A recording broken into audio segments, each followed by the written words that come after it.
તમને થતું હશે મૂવી જોવા ચોખાને કટ્ટાનું શું કામ? 45 સેકન્ડ આપો, બધું સમજાઈ દઉં. અમે ધુરંધરો નીકળી ગયા હતા મૂવી જોવા માટે. પૈસા એકે પાસે હતા નહીં, એટલે પપ્પાને ખબર ના પડે એમ ચોખાનો કટ્ટો ઉઠાવી વેચી માર્યો. હાથીને કન અને કેડીને મન મળે તો ગાંડી થાય. એ રીતે અમે સીધા પહોંચી ગયા સાન સિનેમા. ત્યાં આગળ સેલિબ્રિટી આવવાના હતા, એટલે શો હાઉસફુલ હતો. એટલે ધુરંધરો કે આપણે કટ્ટો મૂવી જોવા વેચ્યો છે, સેલિબ્રિટી જોવા નહીં. પછી ફરી અમે પહોંચી ગયા પીવીઆર સિનેમામાં. જ્યાં જઈને લાગતું હતું જાણે ફોરેનમાં આવી ગયા. પછી અમને 7 સીટર બાઇક દેખાય, એટલે ખબર પડી કે ભારતમાં જ છે.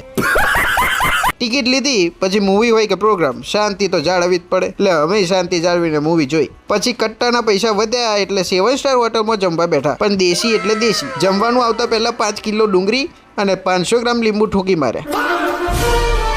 2 પનીર હાંડી, 4 પુલાવ, 30 ચપાટી અને 10 છાશ સાથે જમવાનું પૂરું કર્યું. પછી નીકળી ગયા ઘરે જવા. ત્યાં આગળ વચ્ચે બીક લાગતી હતી કે બાપા દંડો લઈને જ બહાર ઊભા હશે. ખાધા પછી દંડો ખાવો એ સારો, જેથી પચન થાય.